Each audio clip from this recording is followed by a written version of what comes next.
जन स्वराज सुमेरा 4 पर आगे हो गई है। पोस्टल बैलेट अभी भी रिफ्लेक्ट कर रहा है जन स्वराज 4 पर। कल्याणपुर से बीजेपी के सचिंद्र सिंह आगे।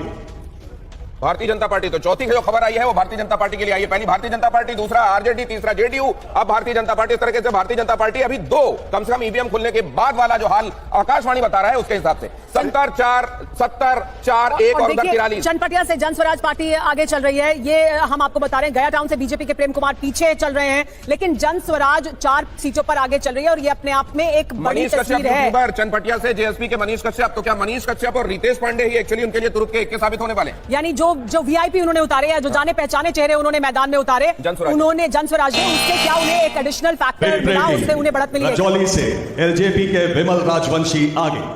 एलजेपी के लिए भी चलिए खुशखबरी आई, हेलीकॉप्टर भी उड़ा और देखिए ये भी बहुत बड़ा एक फैक्टर है कि एलजेपी को जितनी सीटें मिली हैं, क्या वो उतनी सीटों पर बढ़त बना पाएगी या वो पुल डाउन करेगी एनडीए को, ये एक बड़ा फैक्टर होगा। आरजेडी 40 बार, बीजेपी 38 बार, जेडीयू 31, 1, 2, 3 की पोजीशन आपको दिखाई गई है यहां पर, लेकिन 74 और 48। और बहुत बड़ी खबर आ रही है निशांत, मिथिलांचल में 10 सीट पर भारतीय जनता पार्टी आगे। तो कुल मिलाकर मिथिलांचल में जैसा समझा जा रहा था कि भारतीय जनता पार्टी के लिए यह जगह एक गढ़ का काम करेगी, वो उस ट्रेंड को आगे भी कम से कम यहां तक निभाती हुई दिखाई दे रही है। और पटना की 14 में से 7 सीटों पर बीजेपी आगे चल रही है। यहां पर बीजेपी को बढ़त रहती भी है, लेकिन मिथिलांचल में बीजेपी 10 सीट पर आगे चल रही है, 75 और 49। देखिए ये है, लेकिन एनडीए वर्सेस महागठबंधन, आरजेडी के फैजल रहमान आगे।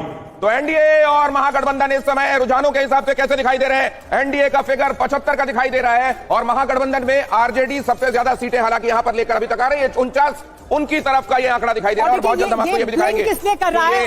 देखिए ये ब्लिंक किसने कर रहा है, जो भी बढ़त बनाएगा, जो आगे रहेगा वो लगातार ब्लिंक करेगा। तो ये 75 पर है क्योंकि आगे है महागठबंधन से, इस वजह से ये आंकड़ा वाले को आप स्टैटिक रखने वाली है। नहीं, ये उम्मीद तो उनको यही होगी कि वो बढ़े, लेकिन फिलहाल तस्वीर ये दिख रही है कि एनडीए 75 पर, इनसे बहुत आगे दिखाई दे रहा है। एनडीए 75 पर, महागठबंधन 49 पर। और अब जरा नक्शा देखिए कैसा दिखाई दे रहा है, कलर आपको दिखाई देगा। पहले देखते हैं, पहले एक बार फिर सत्ता से दूरी देखिए और उसके बाद नक्शे में बिहार की सीटें कैसी दिखाई देती हैं, ये आइए देखते हैं। ये तो बहुमत का चुम्बक लगाया आपने। जी हाँ, अब आ गया बदला मूड, ये आ गया अब इस वक्त का नक्शा।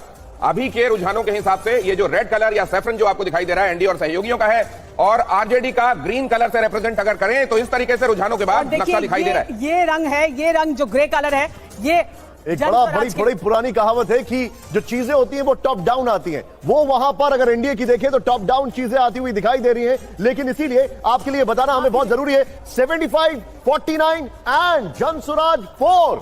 जो ब्लू कलर है वो जन स्वराज का है, माफ कीजिएगा, जो ब्लू कलर है वो 4 सीटों पर आगे है। और एक और ब्रेकिंग आपके सामने, ये रही इलेक्शन ब्रेकिंग। सीमांचल पर ओवैसी की पार्टी 2 सीट पर आगे चल रही है। एआईएमआईएम पिछले बार के अच्छे प्रदर्शन के बाद जिस तरीके से उनके विधायक टूटे थे, उनको ये लग रहा था कि क्या ये उनके लिए खतरनाक हो सकता है। हर्षवर्धन, ये जो आपको दिखाई दे रहा है 2 सीटें एआईएमआईएम, जो हम लोग बात कर रहे थे ना कि अगर प्रशांत किशोर बढ़ेंगे